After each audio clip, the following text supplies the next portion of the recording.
நான் எந்திரிச்சு கிச்சனுக்குள்ளே வரனோ இல்லையோ, இந்த சூரிய பகவான் எனக்கு முன்னாடியே எப்போ பார்த்தாலும் கிச்சனுக்குள்ளே வந்துடுறாரு. கிச்சனுக்குள்ளே வந்தோடனேயுமே அம்மா வந்து இந்த சொரக்காவை மட்டும் கொஞ்சம் கட் பண்ணி கொடு அப்படின்னு சொல்லி சொன்னாங்க. நானும் அந்த நவீன மிஷினை வச்சு வேக வேகமாக சொரக்காவை கட் பண்ணி கொடுத்துட்டு, எனக்கு வந்து தேவையான முட்டைக்கோஸும், அப்புறம் வரமிளகாய், பச்சை மிளகாய் 2, அப்புறம் ஒரு பெரிய வெங்காயம் எல்லாம் கட் பண்ணிக்கிட்டேன். நான் வந்து இன்றைக்கி வந்து முட்டைக்கோஸ் ரைஸ் செய்யலான்னு சொல்லிட்டு கட் பண்ணி வச்சுக்கிட்டேன்.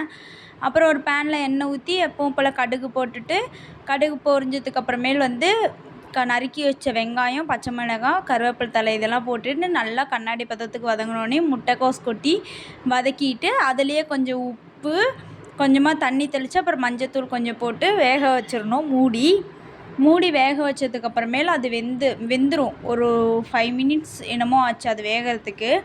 5 மினிட்ஸில் வெந்தோடனே அந்த முட்டைக்கோஸெல்லாம் ஓரத்தள்ளிட்டு நம்ம கொஞ்சம் சென்டரில் எண்ணெய் ஊற்றி அதில் 2 முட்டை உடச்சி ஊற்றி நல்லா போட்டு வதக்கி விட்டுட்டு, அந்த முட்டை கொஞ்சம் வதங்கினதுக்கு அப்புறமேல் ஒரே ஒரு ஸ்பூன், அது என்ன ஸ்பூன்னே என்னால் கண்டுபிடிக்க முடியல. இந்த ஸ்பூன் மட்டும் யாராவது தெரிஞ்ச டேபிள் ஸ்பூன்னா என்ன, டீ ஸ்பூன்னா என்னன்னு எனக்கு கமெண்ட் பண்ணுங்கள். அந்த ஸ்பூனில் வந்து நான் வந்து ஒரு ஸ்பூன் வந்து கறி மசால் தூள் போட்டு அப்படியே மலைச்சாரல் போல் கொத்தமல்லி தூவி இறக்கி, அப்புறம் ரைஸ் போட்டு கிளறி டிஃபன் பாக்ஸ்க்கெல்லாம் போட்டு பேக் பண்ணிட்டேன். அப்புறம் எப்பவும் போல் கண்ணாடி முன்னாடி போய் நின்று எப்பவும் போடுற என்னோடய ஃபேவரட் ஹேர் ஸ்டைல் இல்லை, ஏதோ அவசரத்துக்கு கையில் கிடைக்கிற ஹேர் ஸ்டைலை போட்டு ரெடியாகி ஆஃபீஸுக்கு கிளம்பிட்டேன்.